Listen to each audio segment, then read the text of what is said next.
Good morning, everyone. I am grateful. You ever just wake up some morning and you go, oh, I got this ache. Oh, the dog wants to go out. I'm not ready to get up. And then you stop and you catch yourself and you say, oh, wait, I am grateful just to be alive.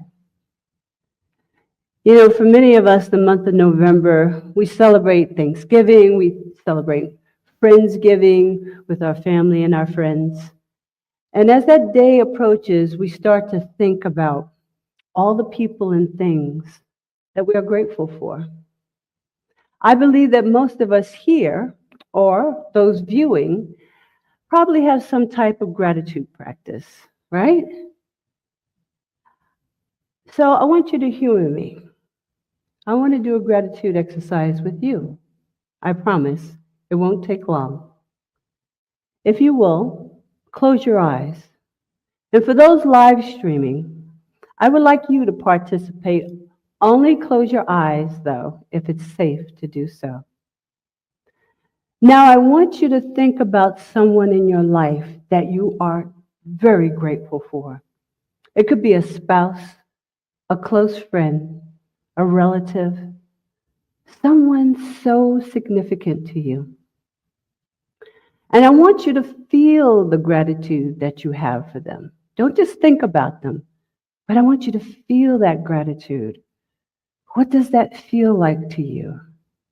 I want you to feel it in your mind, feel it in your body temple. For me, I'll give you an example. Gratitude is akin to joyful appreciation, even loving kindness towards that person. For me, it feels warm, loving, comforting. But however you may feel it, allow yourself to fully come into that feeling tone. Do you feel it? Raise your hands if you do. Do you feel it? For those viewing, write in the chat when you are in that space, in that heart space. Now I want you to keep your eyes closed and continue to be in the feeling tone of gratitude. Now think of someone that might have angered you or disappointed you. And you might still feel that way about them. For me, disappointment feels sad, and anger, it could be either aggravation or irritation. Now, I want you to feel both that gratitude and anger at the same time.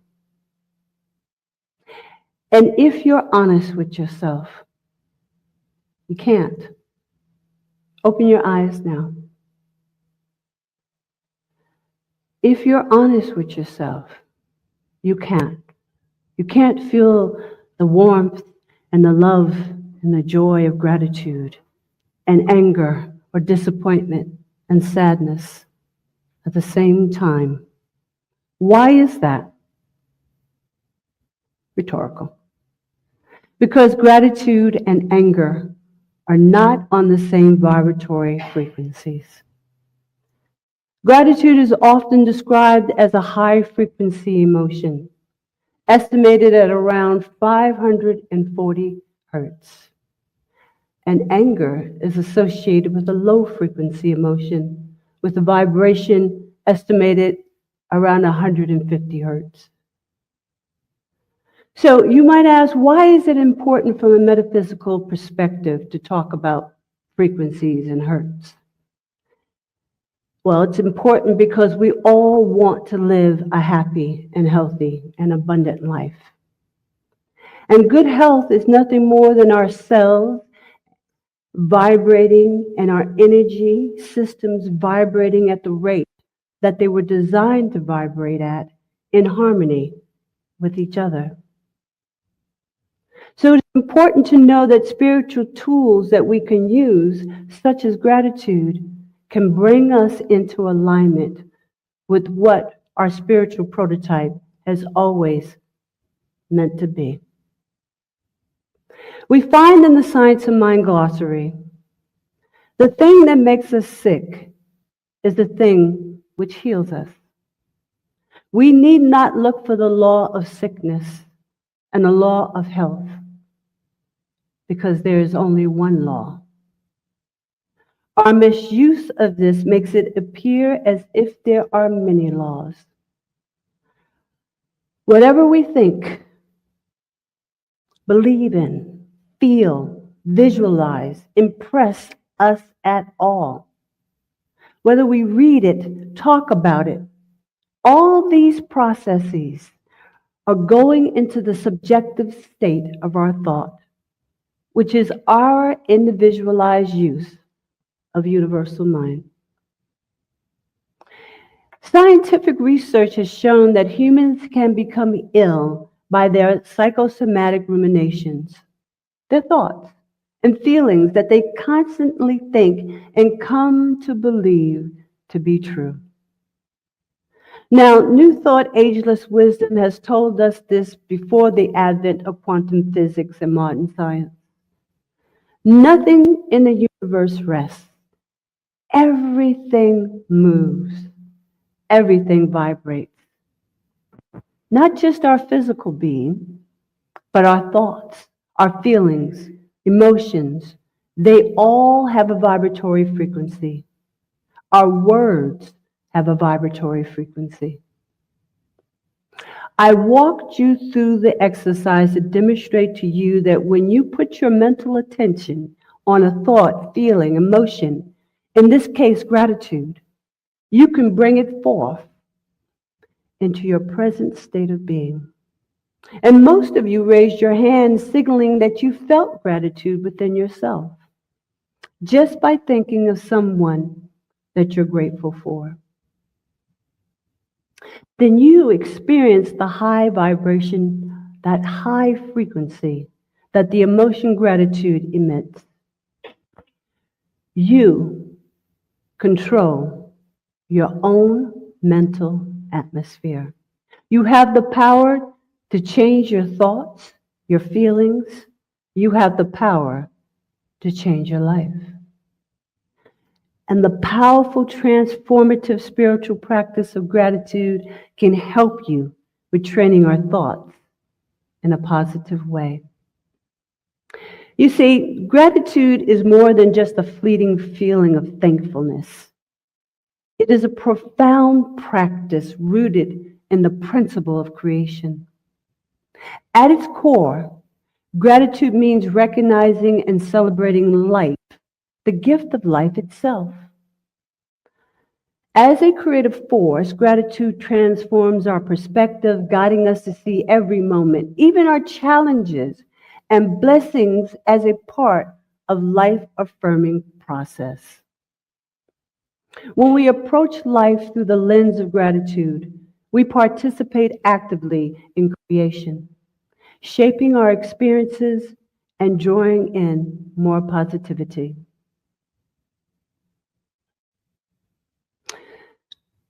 Gratitude. Practicing gratitude invites us to view existence as fundamentally good. Have you ever met someone and they just seem to have such a negative viewpoint on life, that they don't trust anyone? They don't believe that people are inherently good. But for us as metaphysicians, even if we're just being introduced to this philosophy, we know that our very existence is life, and that life is spirit, and that life is good. So rather than focusing on lack or what's missing, gratitude encourages us to acknowledge the abundance, the joy that's already present. This attitude shifts the attention to beauty, kindness, and opportunities that surround us every day. Infinite possibilities. By affirming life in this way, we open ourselves to a greater joy and fulfillment, fostering an environment where goodness can multiply. I think all of us know that When you meet someone and they just radiate love and goodness, you feel better about yourself, even if you were in a bad mood, or even if you were just vibrating at a neutral level. You're like, ooh, I want to stand next to them and rub on them a bit, see what they got going. Well, while gratitude can spark those feelings of happiness and appreciation, its true power lies in the role as an attitude, a chosen state of mind. Adopting gratitude as an outlook means intentionally seeking the good, even when circumstances are rough. I was at Toco Hills this Wednesday and it was raining, and I had on one of those puffer jackets, I had on a raincoat hoodie, and I had an umbrella, and I was helping with registration. And the umbrella kept getting in the way, so I tossed the umbrella, and I knew eventually my rain jacket was going to eventually soak all the way through. But I didn't care. There were hundreds of cars, and those individuals were coming for food. Toco Hills Community Alliance gives away food to those that are in need. And those individuals wait sometimes an hour or more in their car just to get up to registration, just to get along the line to get their box of food. Tempers were not necessarily the best. It was a gray day, and some people felt the way we were distributing the line was not necessarily fair to them. Not realizing it was, they just couldn't see that. So when I got to the car to get the ID, I met some, testy little attitudes. Why is it taking so long?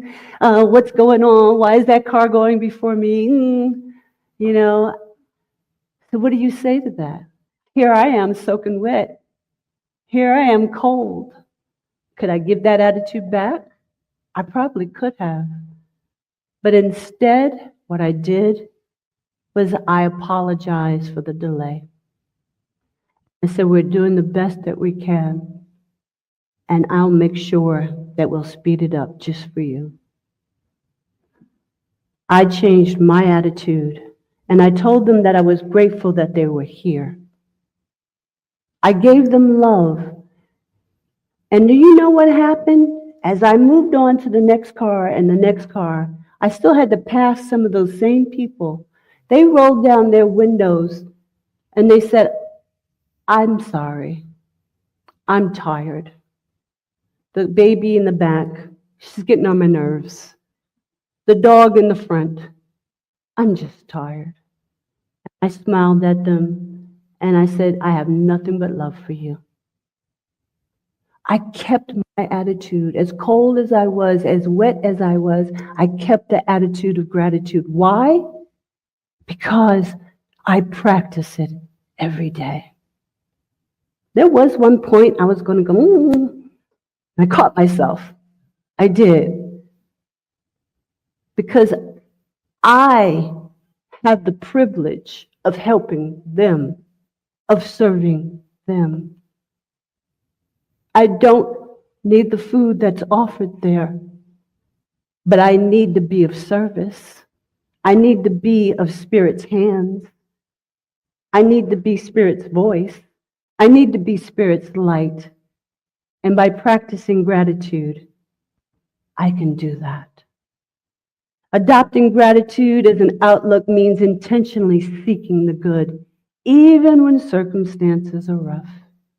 It's about maintaining faith in the creative process of life, maintaining faith in the indwelling Spirit, trusting that every experience, positive or negative, has meaning and potential for growth.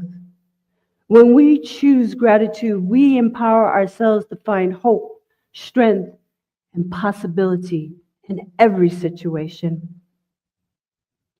And not even just from a metaphysical point of view, gratitude also buoys up our health. A remarkable effect of gratitude is its ability to attract and amplify goodness. When we actively look for the positive aspects of our life, we begin to notice more of them. We start to see demonstrations that we didn't even ask for, more to appreciate. Gratitude, it's a magnet. It draws in joy, love, and success. And those health benefits, oh my goodness, they tell us that 35% of the individuals that practice gratitude daily can actually lower their blood pressure. Isn't that amazing? And get better quality of sleep. Lord knows I need a good night's rest. I have an elderly dog, and he goes to the bathroom a lot. I love him, though. He's my guy. So, by embracing gratitude, it's not only for our present blessings, but also for our future possibilities. We cultivate a mindset that nurtures patience and hope. This forward-looking form of gratitude embodies us to move through uncertainty with grace. I think all of us probably know that these times that we live in has brought a lot of uncertainty to a lot of people. Maybe not necessarily us, but that's our opportunity to have compassion, to have patience and understanding. Knowing that in every action and intention, we get to plant a seed, whether that seed be abundance, joy, something that we plant is not necessarily going to spring forth immediately. But when we have gratitude, we know that it is creating space for growth, fulfillment, and unexpected joys to enter our life. Practice gratitude in advance as if our desires have already manifested. It strengthens our belief in the creative principle. It allows us to move through life with courage and optimism, inviting possibilities into our reality. The master teacher Jesus, he once said so many thousands of years ago, when you pray for something, you should believe you already have received it in the spiritual realm, and it will become yours. Ernest Holmes, the founder of Science of Mind and Spirit Philosophy, in the Science of Mind book, he commented on this verse that I just read, and he said, when we pray, we are to believe that we have. We are surrounded by a universal law which is creative. It moves from the thought to the thing. Unless there is first an image, it cannot move, for there would be nothing for it to move toward. Prayer, which is a mental act, must accept its own answer as an image in mind before the divine energies can play upon it and make it productive. So, in our practicing gratitude in advance, it is akin to planting a seed in the creative process, which we call the universal law, which is the main principle of science and mind treatments, spiritual mind treatments, also known as affirmative prayer. I talked about gratitude helping with our stress levels and our blood pressure, and as well as getting better sleep. But did you know that it also has an effect on our brain by enhancing happiness and a sense of connection? Engaging in gratitude actually activates the frontal cortex, which supports improved focus and emotional regulation. Who wouldn't want more of that? I know sometimes I walk in a room, I'm like, why am I here? Oh, I have to go back out to remember why I came in the room in the first time. I mean, like, really? But the more you practice that gratitude, the more focus. And so sometimes I could just stand there. Oh, yeah, that's what it was. I don't have to go all the way back. And some of the ways that we can cultivate gratitude daily, and we should do it daily. Gratitude journal. How many has a gratitude journal? Oh, not many. Okay. Let's get those journals out. Let's get one. I like journals. I have about 20 that has nothing in it. So if you need one, just see me. Write down 3 things you're grateful for each day. Just 3 things. And you know, when I was reading and researching gratitude, it says it's better to have gratitude for a person than things. Although you can do the things as well. I'm grateful for my home. I'm grateful for my car. I'm grateful for all those things that are beneficial to my life and make my life easy. But when you practice gratitude for a person, it seems somehow your frontal cortex lights up even more, the researchers say. So find that person in your life that you're so grateful for. And if you can't, if you only get 2, then pick the car or whatever makes you happy. This practice trains your mind to focus on the good. That's what a gratitude journal is all about. By picking 3 things, it helps you focus on the good. Express appreciation to others. Maya, if you're listening, I want to express appreciation for your wonderful spiritual mind treatment. It was beautiful, and it helped center us all. Thank those around you, Judy, Vance, all of you, for being here. Thank those around you, whether for big favors, but for every little act of kindness. It spreads positivity and strengthens relationships. And make sure it's heartfelt. Practice mindful awareness. Pause regularly to notice the beauty in your surroundings. Go outside. Stand outside and just admire the changings of the leaves and the winds blowing. Admire the birds. I do that every day. Even have gratitude for your challenges because they help you grow. When things are rough or seem difficult, ask yourself, what good is this? How can I grow from this? How can I incorporate a spiritual practice because of it? And how can I transform it? Visualize positive outcomes. Imagine your goals and dreams are already realized and feel grateful as if they are present now. Reframe difficult situations. Look for lessons and hidden blessings.